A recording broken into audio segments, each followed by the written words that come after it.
this exposure is going to be upon us as well. And there's only 6 days to get your statements in. This is starting as soon as September, a 5-year program. And like you said, they didn't even tell the local fishermen. No, I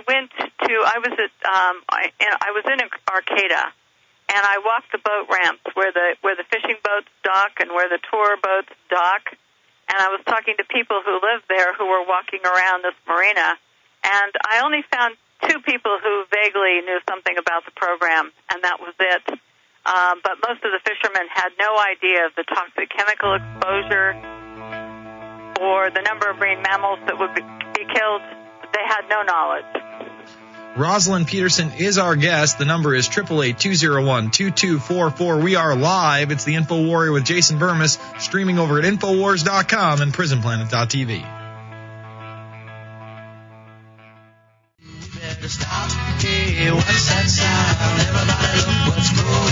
We are back at the InfoWarrior with Jason Bermas, and we're joined by activist, researcher, and all-around expert on geoengineering. Rosalind Peterson, CaliforniaSkywatch.com is the website. And in my left hand for PrisonPlanet.tv viewers, I am holding the Sunday, August 24th, 2008 edition of the Record Searchlight, where you guys took out a paid advertisement asking if we were the experiment. Why don't you tell people about that? Yes. Meredith Smith, in order to warn residents, because the newspapers weren't carrying any information to speak of on these issues, decided to put in a full-page ad, which she paid for herself, from the proceeds of the Mendocino Cafe, which she owns. And I helped design this ad, and we put it in all of the newspapers for the Mendocino coast.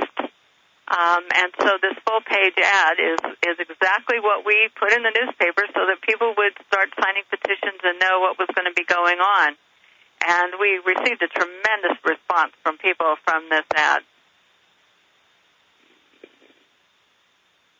The experiment. Are illegal weather modification programs poisoning us and contaminating our land, water, and air? Here are the facts. You decide. Over 3 dozen Shasta and Siskiyou County labs test results taken from snowpack, rainfall, pond, and dust samples show off-the-chart levels of aluminum, barium, and strontium. Tests performed by Basic Labs, a state-certified lab in Redding, California. Remember, most of this stuff are their own documents, folks, their own tests. Alarming local lab tests reveal accumulated contamination. Tests performed by Basic Labs, a state-certified lab in Redding, California. A Lake Shasta sample from Peter River Arm tributary tested a 4,610,000 UGL or ppb parts per billion, over 4,610 times the MCL maximum contaminant level. Let me read that again. 4,610 times the maximum contaminant level. These numbers are off the charts. That's correct. I mean, you read this stuff and it's unbelievable. Yes, and that ad was taken out by residents of Shasta County in northeastern California. Mm-hmm. I mean, just unbelievable stuff. You know, we discussed the cap and trade bill while we were out in Ukiah as well. Why don't you tell people what the cap and trade bill is really about?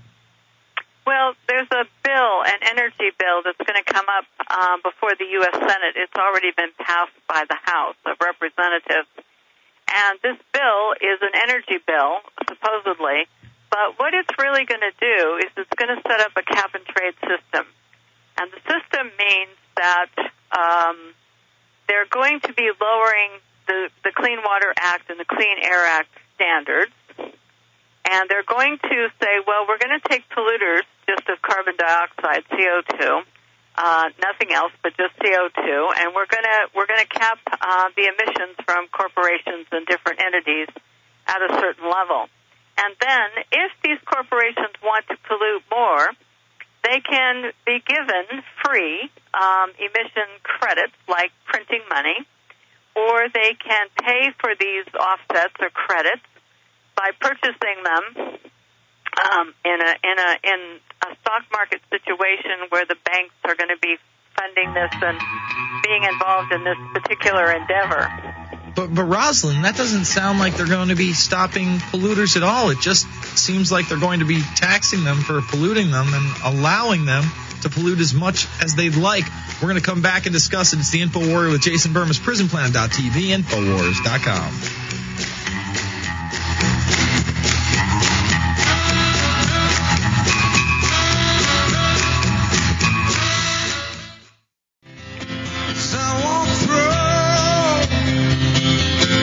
You strip down this cap and trade bill, what it really means is higher taxes for you and me, more control over your life, what kind of house you're able to have, what kind of car you can drive, how many kids you're allowed to have, how much trash you're able to create before you start getting taxed heavily. Meanwhile, the bigwigs out there are just going to get a bunch of corporate welfare and special programs and give the appearance that they're paying their fair share while never stopping polluting, because this isn't about stopping pollution. This is about doling out, quote unquote, carbon credits to people and really restricting what they're able to do. Well, it's not really restricting what the corporations are able to do. It's just I'm talking about the regular people. It's not restricting what the corporations are able to do at all. It's going to restrict, me or you, because they're going to say, well, if you create over 3 bags of garbage, you're going to have to pay a little more. Or if your car only gets 20 miles to the gallon, you're going to have to pay a little more. And if your house, goes over this certain energy limit, you're going to have to pay a little more. Yes, they're going to put a tax on us, but they're going to allow the polluters to keep polluting at current or levels above what they do now, because what they're going to do is allow them to buy the right to pollute more. And what's interesting about these credits is that the U.S. government essentially, in issuing the credits, or the offsets as they're called, is going to be, it's the same as printing money.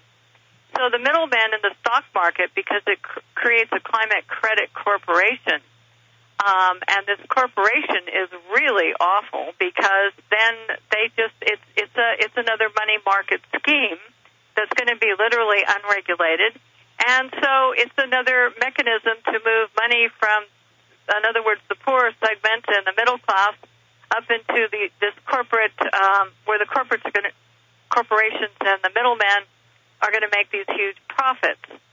So, and the thing is that these offsets or credits, one of the things they're doing here in California with our public parks and public forest lands is they're going to they've already measured all of the trees, the circumference, diameter, height, and type, and age, and then they've figured out that the trees are worth so much as offsets or credits, which can be sold on the international stock market to polluters, so they can pollute more. Explain how that works, because you described that while I was out in California. I mean, how does that work? Each individual tree has a certain amount of, carbon offset credits, and then people who don't even own the land are able to buy this up? Yeah. In other words, someone could come to me because I have trees on my property, and they could offer me so much money for the credits from the trees that are on my property. And then what they would do is they would pay me just because I have the trees for the credits. And then what they would do is take these credits and offer them on the stock market to people who would buy them in order to be able to offset their pollution. So they're not reducing their pollution, they're just buying the right to pollute. And Governor Schwarzenegger and Speaker Pelosi have already invested in buying tree credits here in California from a middleman, and that was to offset their jet air travel, or the pollution that's created when they travel by jet. So what they've done is they've got the money to buy the right to pollute. They're not talking about laws and putting the EPA into place and saying, look, let's take polluters and let's fine them for polluting and take the money and put it into alternative energy sources. They're saying, well, we can just buy these so-called credits and then we can keep on polluting. And that's what the bill is about. It's about a market scheme. And we're going to be taken to the cleaners again, you and I. I believe that 100%. What's the connection to Al Gore and this carbon credit system? Al Gore is one of the owners of a corporation that is going to be buying and selling these pollution credits.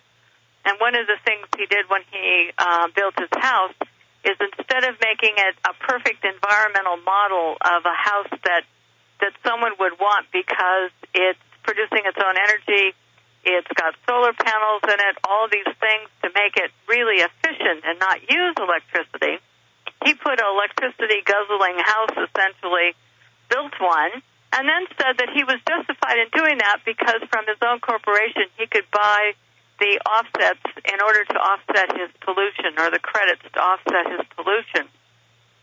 And it was only when the public objected that he put a few solar panels on his house. But so the reason that he's so interested in this cap and trade legislation is not to reduce pollution, but because his investments and his corporate backers will make reap huge financial profits.